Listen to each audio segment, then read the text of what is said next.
The 1st of October, 1946, Nuremberg, Germany. After more than 10 months on trial, 21 defendants, who are among the most important political, military, and economic leaders of Nazi Germany, hear their sentences read.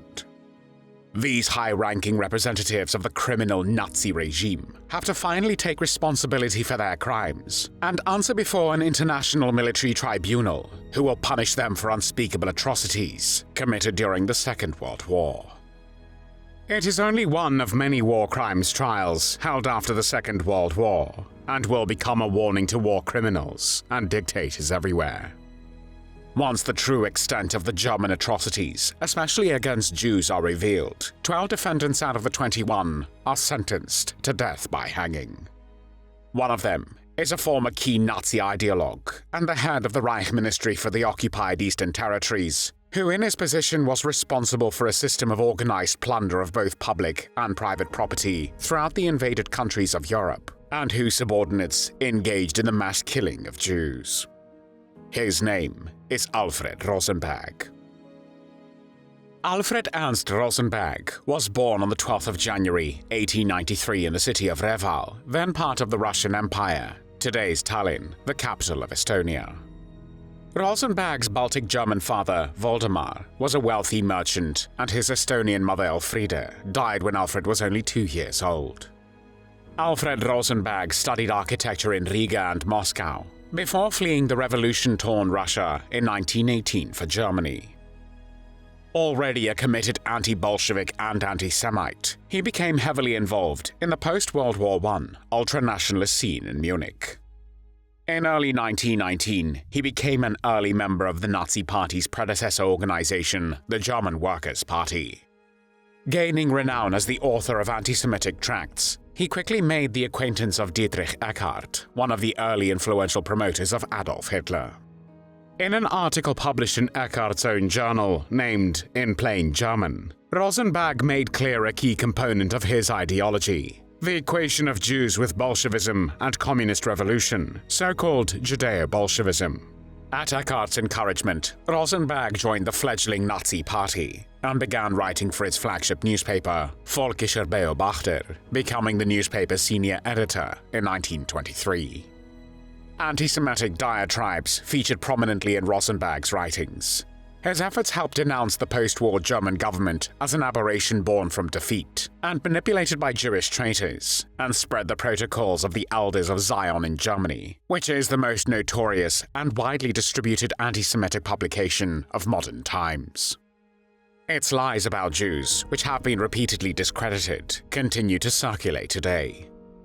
The individuals and groups who have used the protocols are all linked by a common purpose: to spread hatred of Jews.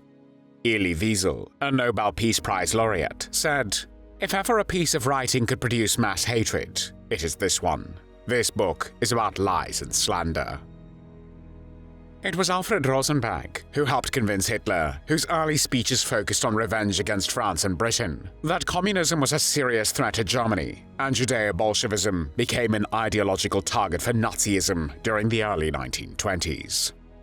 This anti-Semitic conspiracy theory claims that the Russian Revolution of 1917 was a Jewish plot, and that Jews controlled the Soviet Union and international communist movements, often in furtherance of a plan to destroy Western civilization. On the 8th and 9th of November 1923, Rosenberg participated in the Munich Beer Hall Putsch, which was the failed coup attempt during which Adolf Hitler led a coalition group in an attempt to overthrow the German government.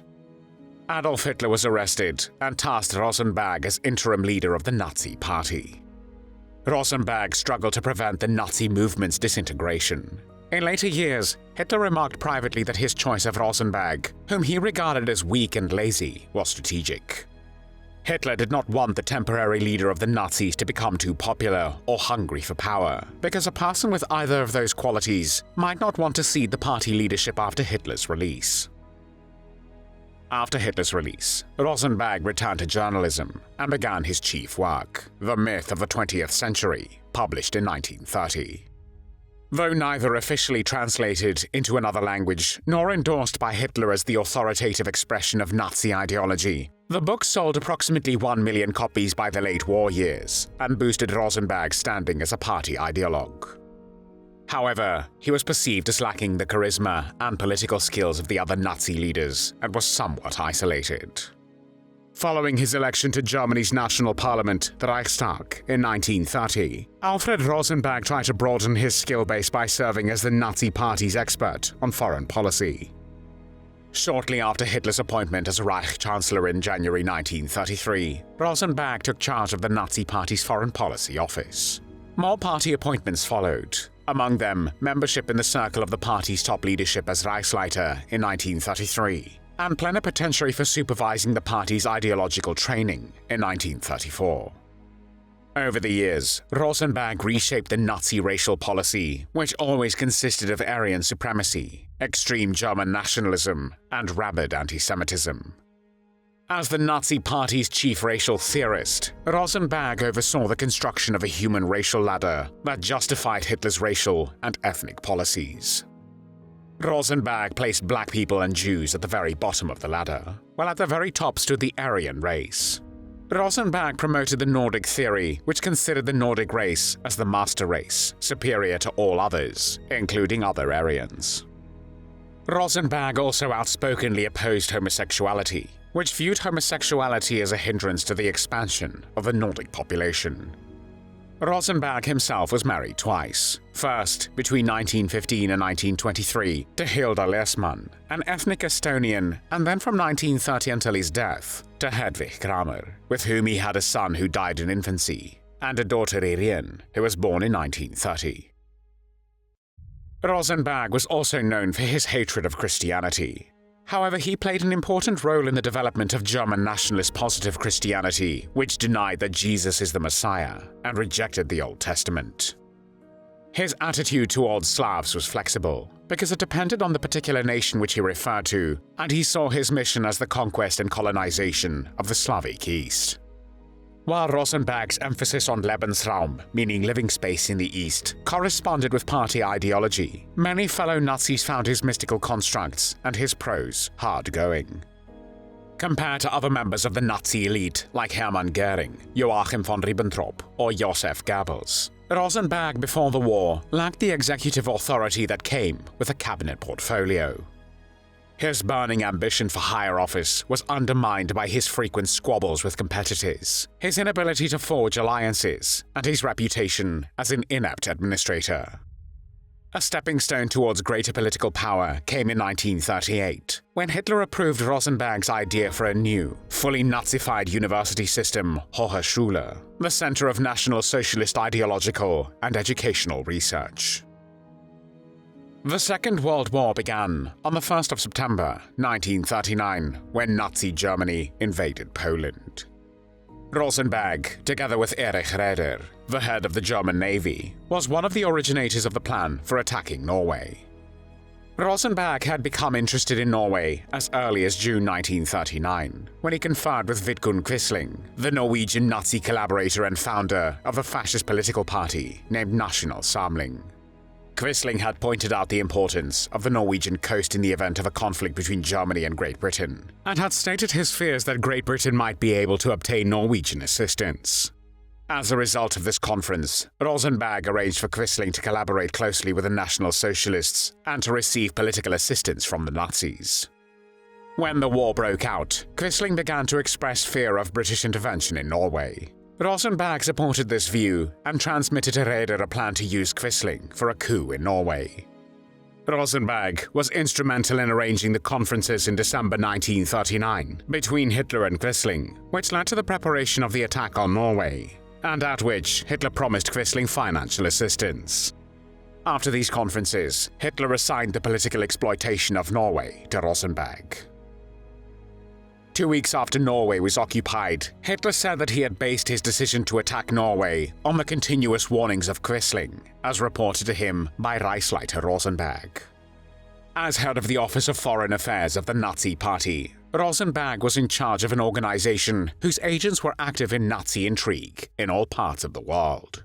According to his own reports, for example, his organization was largely responsible for Romania's joining the Axis in November 1940.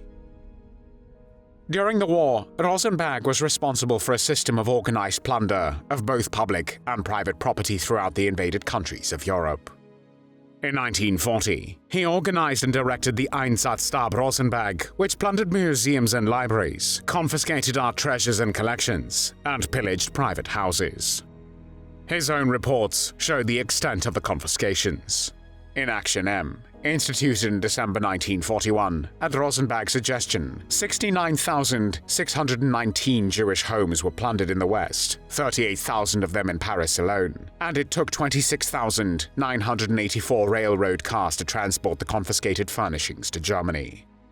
As of the 14th of July 1944, more than 21,903 art objects, including famous paintings and museum pieces, had been seized by the Einsatzstab in the West. In early 1941, Rosenberg moved closer to Hitler's inner circle in preparation for the German attack on the Soviet Union. His upbringing in Russia, combined with his unrelenting anti-communism, gave him an air of authority on the Soviet Union that seemed useful to ensure the long-term German domination of this vast region and its systematic exploitation. Rosenberg took part in the conference on the 16th of July, 1941, in which Hitler stated, "We are faced with a task of cutting up the giant cake according to our needs, in order to be able, first, to dominate it, second, to administer it, and third, to exploit it." Hitler also indicated that ruthless action was contemplated. On the following day, on the 17th of July 1941, Rosenberg accepted his appointment when Hitler appointed him Reich Minister for the occupied Eastern Territories, in charge of an area yet to be occupied, stretching from the former Polish border in the west to the Ural Mountains in the east. With his appointment as Reich Minister for occupied Eastern Territories, Rosenberg became the supreme authority for those areas. As the Wehrmacht, the German armed forces advance stalled before Moscow in late 1941, the actual realm of Rosenberg's influence remained much reduced, yet still comprised the Baltic States and parts of Belarusia, today Belarus, and Ukraine. In the occupied regions not under military rule, his ministry installed Reich commissioners and a complex civilian administration with representatives down to the level of rural districts. Rosenberg helped to formulate the policies of Germanization, exploitation, forced labor, extermination of Jews, and opponents of Nazi rule, and he set up the administration which carried them out. Rosenberg did have knowledge of the brutal treatment and terror to which the Eastern people were subjected.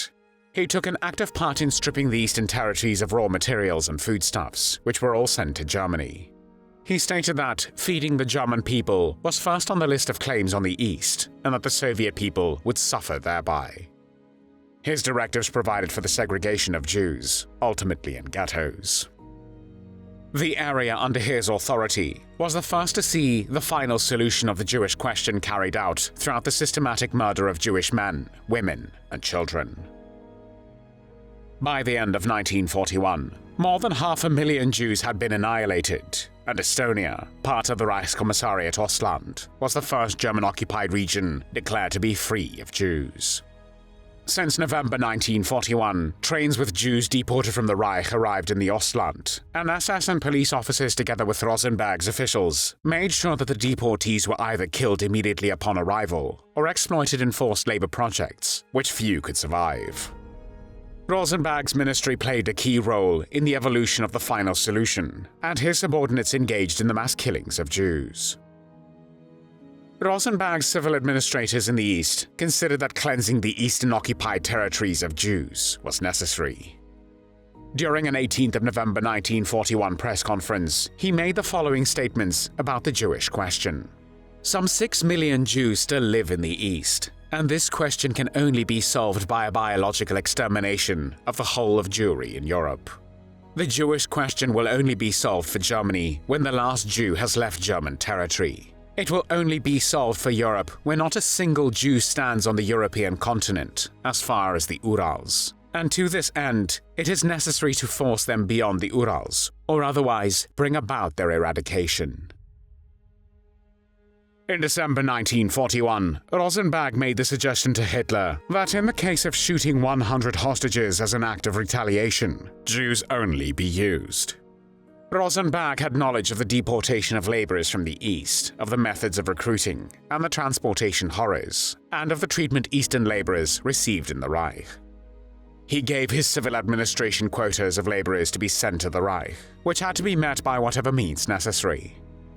His signature of approval appears on the order of the 14th of June 1944 for the Hoy Action, which was an operation in which 40 to 50,000 Polish and Ukrainian children, aged 10 to 14, were kidnapped by German occupation forces and transported to Nazi Germany as slave laborers.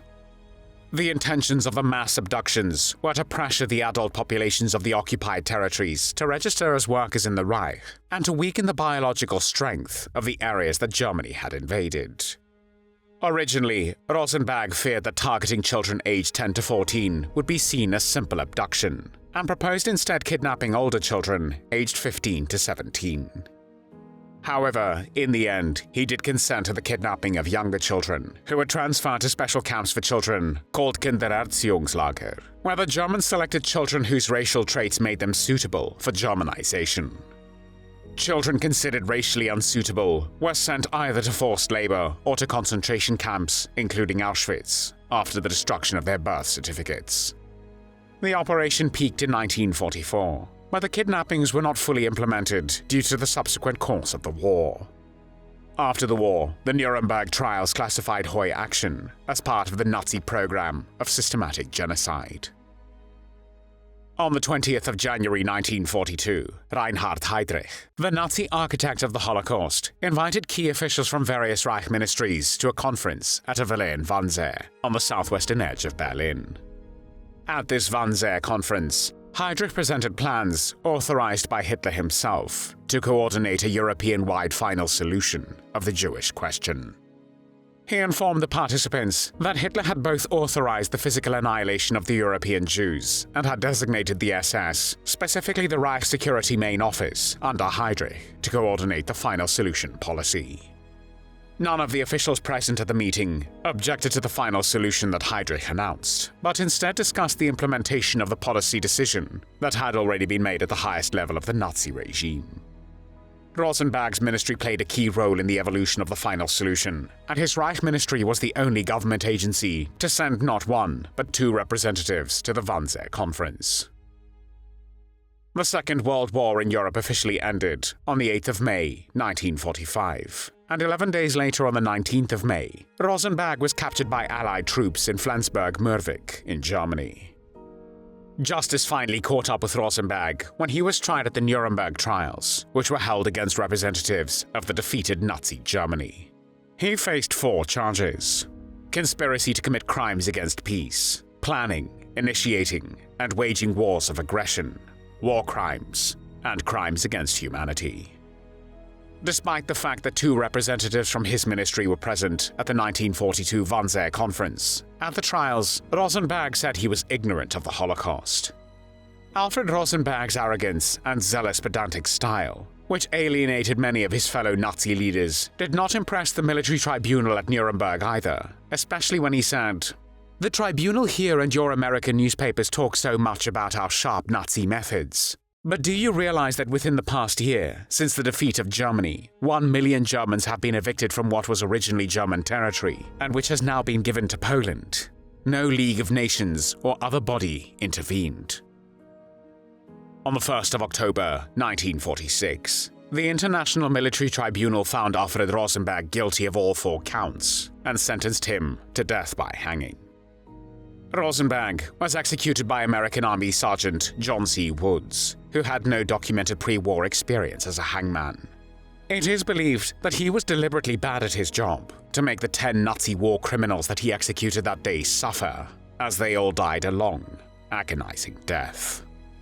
The Nazis executed by Sergeant Woods fell from the gallows with a drop insufficient to snap their necks, resulting in their death by strangulation that in some cases lasted several minutes. Additionally, the trapdoor was too small, causing several of the condemned to suffer bleeding head injuries as they fell. On the 16th of October, 1946, the day of his execution, Rosenberg's complexion was pasty brown, but he did not appear nervous and walked with a steady step to and up the gallows. Rosenberg looked at the chaplain once, expressionless, and upon being asked whether he had anything to say, he replied, no. After he had said his last words, Rosenberg was hanged, but because he had fallen from the gallows with insufficient force to snap his neck, his horrible convulsing lasted 14 long minutes before he died. He was 53 years old. After that, his corpse was cremated and the ashes were scattered in the Wensbach, a small tributary of the river Isar. Sergeant Woods later not only insisted he had performed all executions correctly, but also stated he was very proud of his work. Joseph Malta, the US Army military policeman who held the noose as John C. Woods carried out the executions, said 50 years later, "It was a pleasure doing it. I'd do it all over again." There were no tears shed for Alfred Rosenberg.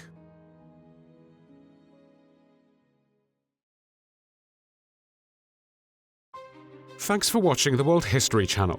Be sure to like and subscribe, and click the bell notification icon so you don't miss our next episodes. We thank you, and we'll see you next time on the channel.